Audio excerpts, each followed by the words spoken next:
नहीं हूं जो दुनिया का क्रिकेट की दुनिया का सुपरस्टार रह चुका है।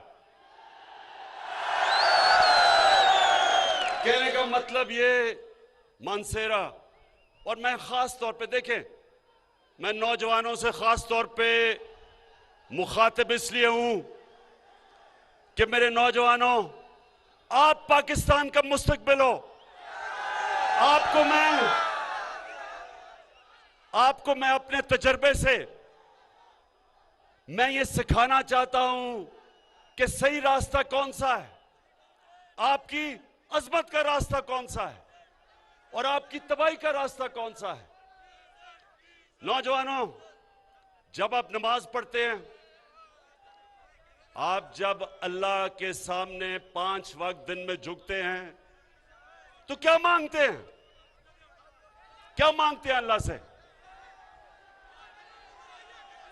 सिर्फ एक चीज मांगते हैं नौजवानों, अल्लाह से आप मांगते हैं कि अल्लाह उस रास्ते पे लगा जिसमें तूने नेमतें बख्शी, उस रास्ते पे ना लगा जो तबाही और बर्बादी का रास्ता। एक चीज बताई थी कि तुम कितने खुशकिस्मत हो कि तुम एक आजाद मुल्क में पैदा हुए हो।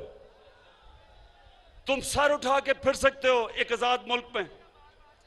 बड़ी मुश्किलात थी शुरू में जब पाकिस्तान बना, बहुत ज्यादा हिंदुस्तान से रेफ्यूजीज आए, पैसे नहीं थे, मुल्क चलाने के लिए पैसे नहीं थे, लेकिन बड़ा जोश और जज्बा और जुनून था कि हमने पाकिस्तान को खड़ा कर दिया।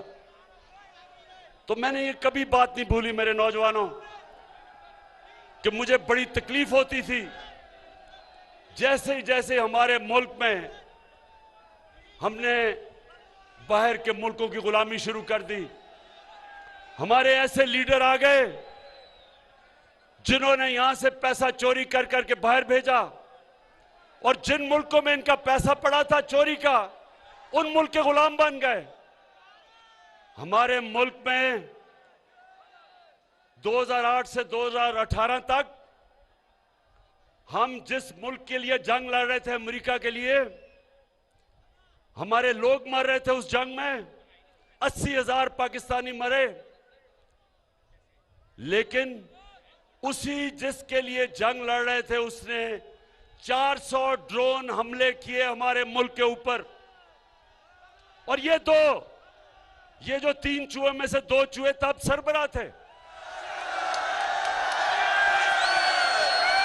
कभी इनको कोई शर्म नहीं आई कि जिस मुल्क के लिए आप कुर्बानियां दे रहे हैं वो आपके मुल्क पर हमला कर रहा है। कम से कम मुंह से बोले तो सही कि दुनिया में कोई मिसाल ही नहीं इसकी।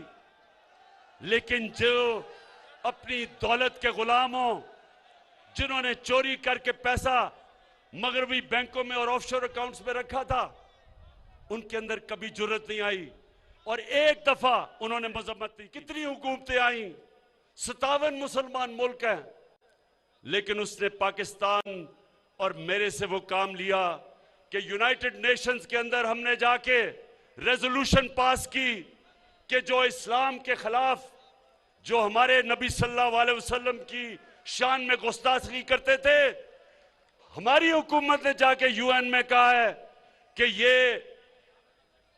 15 मार्च हर साल इस्लामोफोबिया के खिलाफ सारी दुनिया में यूनाइटेड नेशंस दिन बनाएगी।